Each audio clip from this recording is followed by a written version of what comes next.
भाई बात करें रितेश पांडे का ना, रितेश पांडे का गाना 1 बिलियन, मिलियन नहीं 1 बिलियन क्रॉस कर गया। हेलो कौन गाना आया था, 4 साल पहले गाना रिलीज हुआ था। हेलो कौन गाना का टाइटल था। तो भाई इस गाना का यानी भोजपुरी इंडस्ट्री का पहला ऐसा कोई गाना है जिस गाना पे 1 बिलियन गाना व्यू आया है।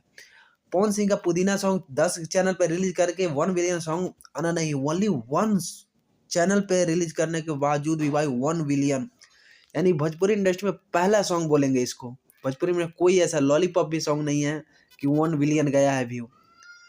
हेलो कौन पे 1 बिलियन व्यू गया है, वो भी ओनली वन चैनल पे था। रितेश पांडे को मेरी तरफ से ढेर सारी शुभकामनाएं, और साथ ही साथ रितेश पांडे को ऐसा ही काम करते रहे और 1 बिलियन 5 मिलियन 10 मिलियन देते रहे। भाई 1 बिलियन बराबर इक्वल टू यानी 1000 मिलियन। तो समझ सकते हैं रितेश पांडे को बहुत बहुत ढेर सारी शुभकामनाएं। ऐसा ही भाई काम करते रहे, आप बिलियन पे बिलियन गाना देते रहे। भाई भोजपुरी इंडस्ट्री के लिए गर्व की बात है कि कोई भी भोजपुरी इंडस्ट्री का पहला गाना बोलेंगे इसको 1 बिलियन व्यू गया है। भाई रितेश पांडे को शुभकामनाएं देने में सिंगर का मतलब बहुत सभी सिंगर ने शुभकामनाएं दी।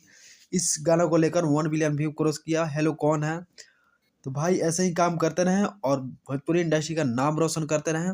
हेलो कौन है भाई गाना अभी तक आप नहीं सुने हैं तो एक बार जाकर सुन ले, आपका 4 साल पहले का मजा अभी मिलेगा। तो भाई अगर नहीं सुने हैं तो जाकर सुने, और सुने भी हैं तो एक बार और सुन ले, यानी 2 बिलियन कर दे व्यू। तो भाई thank you so much video watch के, love you all, thank you. ऐसा ही काम करते रहिए, गर्दा मचाते रहिए।